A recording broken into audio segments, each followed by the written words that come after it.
صباح الخير يا بنات، عاملين ايه النهارده؟ ان شاء الله الروتين كله هيبقى في المطبخ. شايفين منظر المطبخ؟ يعني حالته صعبه جدا. ابني كان تعبان والدنيا ما كانتش احسن حاجه يعني. فهبدا روتين النهارده جميل جدا معاكم. هنمسك المطبخ حته حته، وكمان عين البوتاجاز هنا مش حلوه خالص، فهنغسلها سوا. انا حاطه ميه هي بتسخن وهنقوم فيها يعني وكده، وهنغسل كل حاجه مع بعض باذن الله. اول حاجه كده ان شاء الله هعملها ان انا هشغل غساله مليانه مواعين فهشغلها. فين شكل الرخامه ده؟ طبعا باين ان احنا كنا تعبانين، ففي دواء كتير، ده اقل حاجه يعني. فعايزه تشجيع كتير كتير، لايك وكومنت، واستنوا بقى ده قبل. طبعا هنشوف بعد بقى مع بعض خطوه بخطوه.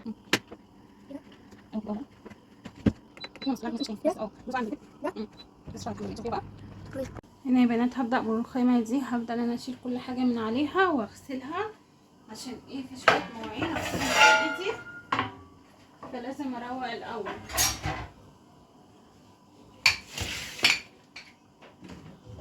ده برطمان فاضي اصلا، واشيل بقى كل الحاجات دي واغسل تحتها.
انا بقى عندي الحله والطاسه دي، وحله تاني في الحوض، وصينيه بس، وشفشه وكوبايه هغسلهم، وبعد كده نرجع لكم تاني.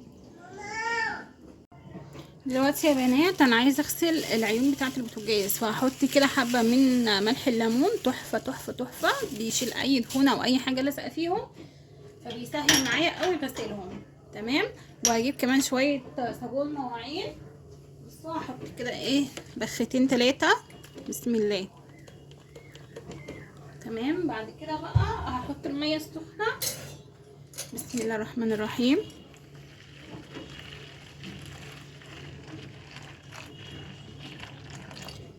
بس عشان بس يدوبهم، وبعد كده هبدا انزل بقى بعمل البوتاجاز واحده واحده. بسم الله الرحمن الرحيم. طبعا لو احتجت ميه تاني هحط ميه تاني، يعني لازم الميه كده تبقى مغطياهم. بسم الله الرحمن الرحيم. بحب قوي اهتم بعيون البوتاجاز جدا، ما بحبش يبقى عليهم اي حاجه كده، ولو سبتهم مره غصب عني بيبقى والله يعني غصب عني، لكن انا ما بحبش اشوف شكلهم كده. كمان عيالي كانوا بيقلوا بطاطس شيبسي، فالزيت اتنطور كده عليهم، يعني انا صحيت لقيت الكارثه دي، الزيت اتنطور. وطبعا لما شغلنا العين تاني ما كانش عندي وقت ان انا اغسلهم، شغلنا العين فراحت اتحرقت بالمنظر ده، بس ان شاء الله هتنضف يعني معانا باذن الله. بسم الله. والعين دي سخنه، هحطها كده. بعد كده هنزل بقى بالميه السخنه. بسم الله.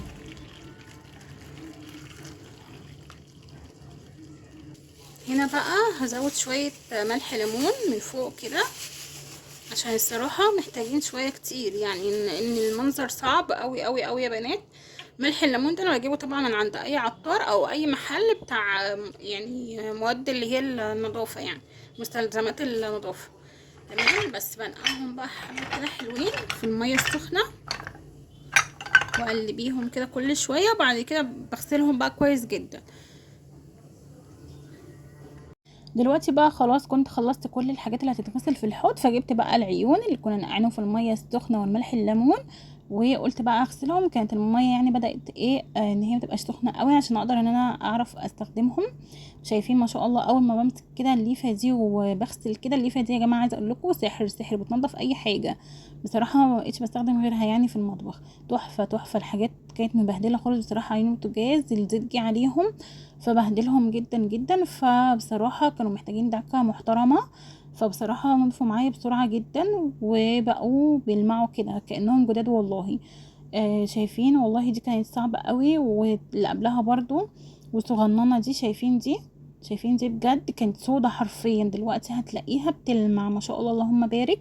عايزه اقول لكم ملح الليمون ده برضو خطير خطير، ممكن تنضفي بيه التلاجة، حوامل البوتاجاز، كل حاجه بجد. اي دهون مثلا عندك على السيراميك بتاع المطبخ، اي حاجه عليها دهون، المطبخ بتاعك نفسه اللي هو الخشب او الالوميتال، هتغسليه بالليفه دي والملح الليمون والميه السخنه، هيرجع كل حاجه بصراحه كانها جديده. تحفه تحفه، اختراع بصراحه جميل جدا. بس هنا بقى غسلتهم وقلت اسيبهم ويدينا احنا كمان الصحه على نظافه البيت. بصوا بصوا، انا عطلت بس 3 ايام والله يا جماعه عن البوتاجاز، بقت حالته صعبه. انا معايا هنا الخلطه دي اللي احنا نقعنا فيها اصلا عين البوتاجاز، الميه سخنه لسه شويه فهغسل بيها الحقيقه يعني. بصوا بقى الازاز هنا طبعا مش باين في الكاميرا قوي بس مليان زيت، بحب احافظ عليه قوي بصراحه. وهنا برضو مليان زيت، العيال بصراحه بهدلوا الدنيا في البوتاجاز. فهغسل الاول الازاز ده وبعد كده هنزل هنا. طبعا هلم الاول البهدله اللي عليه دي كده، بسم الله. كل الحاجات دي بلمها الاول كده بالشكل ده، مكرونه بقى ورز وايه، الدنيا اتبهدلت. بسم الله الرحمن الرحيم، لا حول ولا قوه الا بالله، لا حول ولا قوه الا بالله. امسك بقى كل الحاجات دي واحطهم في السله هنا، بس اجيب الليفه بقى بتاعتي كده وهبدا ايه اغسل هنا. استنى اشوف الستاند هيظبط فايه، لا تعالوا هنا احسن كده، ايوه كده افضل. بس هبدا اغسل بقى ايه الازاز بتاع البوتاجاز كويس جدا. يلا معايا بسم الله. اجيب صابون، حبه ميه على الصابون،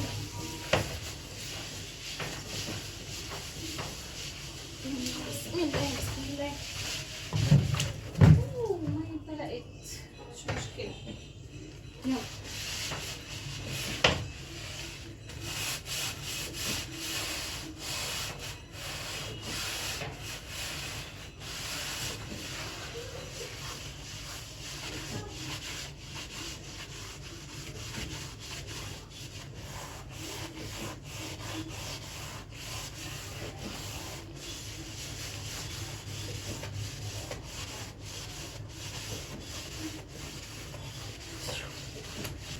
هنا بقى هنغسل بقى طبعا سطح البوتاجاز كويس جدا جدا، اللي هو الستانلس ده. كانت الميه اللي هي فيها ملح ليمون دي وصابون، الميه السخنه دي خدت منها كده ومسحت بقى سطح البوتاجاز كويس جدا جدا، غسلته يعني بيها. بصراحه رجع برضو كانه جديد، تحفه تحفه وبيلمع وخطير يا جماعه. بس بقى اي حاجه لازقه عندك، طبعا في كده عارفين الفرش اللي هي بتاعه البوتاجاز دي لما يبقوا 3 مع بعض، في واحده كده مش ستانلس اللي هي العاديه، بغسل بيها اي حته كده بتكون لازق فيها دهون، مش عارفه يعني انت اغسليها بالليفه، اغسليها بالفرش اللي هي الصغيره دي بتاعه البوتاجاز. تحفه، بيتباعوا عند اي محل زي سله التوفير او يعني محلات اللي هي الادوات المنزليه والحاجات دي. بتنضف بقى الجوانب والحتت اللي هي ايه مش عارفه تطلعي منها اي دهون، والعيون كده من جوه بقعد اغسلها كده. شايفين بالفوطه، الفوطه دي برضو تحفه، بتنشف لي كده بسرعه جدا وبتنشف الميه بسرعه قوي. يعني البوتاجاز بصراحه كان متغرق ميه فلميتوها لي بسرعه، يعني بتشفط ميه بطريقه رهيبه. وبروح اغسلها برضو وبرجع المع، بغسلها كويس جدا جدا بصراحه. في كل مرحله بستخدمها فيها لازم اغسلها وانشفها وارجع اغسل تاني وهكذا يعني. هنا بقى كانت خلاص خلصت، وكمان عين البوتاجاز كانت اتطفت معايا من الميه، فبدات ان انا اركبها كده بالشكل ده. شوفوا لي بقى اللمعان والنظافه والحلاوه يا جماعه، تحفه تحفه. بجد ربنا يدي كل ام الصحه يا رب ويقويها، ونعيش وننظف كده بيوتنا ونهتم بيها، وربنا يبارك لنا في اولادنا وبيوتنا يا رب. وشوفوا لي بقى، قولوا لي بقى استاهل كام لايك، واكتبوا لي كومنت كده حلو منكم في التعليقات. شايفين النظافه والحلاوه؟ بجد رجع جديد يا جماعه، ايه الحلاوه والجمال ده، تحفه. بصوا رجع جديد ما شاء الله بقى تحفه.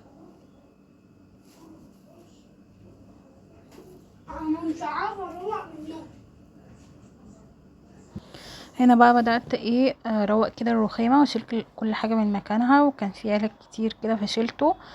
طبعا بحط العلاج هنا عشان يبقى قدامي دايما وافتكر مواعيده وكده، رغم ان انا عاملة اصلا توقيت كده اللي هو المنبه يعني على الموبايل بمواعيد العلاج عشان منساش حاجة يعني. بس شلت كل حاجة كده، وبدأت بقى ان انا اجيب السلكة دي برضو واغسل كده الرخام كويس جدا جدا. طبعا انا بحط خل مع الصابون اللي بغسل بيه الرخام وكده عشان طبعا تعقيم ويعني بيدي ريحة حلوة كمان، فبحبه قوي استخدمه في الاسطح يعني دي اللي هو الرخام والكلام ده. بس جبت بقى برضو الفوطة وبدأت ان انا اشيل الصابون كده ولمع اي حاجة كده تيجي معايا يعني. والوزرة اللي هي بتاعت الرخام دي برضو بنضفها عشان بيبقى متراكم عليها كده تراب، فبلمعها برضو معايا. بعد كده بقى طبعا بغسلها كويس قوي قوي الفوطة دي، وبرجع تاني اغسل تاني ولمع تاني. هنا بقى كنت خلصت خلاص، وشلت كمان طبعا السجاده وغسلت ومسحت يعني الارض كويس جدا. وشوفولي بقى النظافه والحلاوه. وعايزه اقول لكم ان باب الفرن برضو بتاع البوتاجاز كنت غسلته ولمعته، وكل حاجه بقى الحمد لله كانت نظيفه وتحفه وبتلمع الحمد لله. ربنا يديمها نعمه يا رب، يحفظها من الزوال. ربنا يدينا الصحه يا رب والعافيه ويدينا الوقت.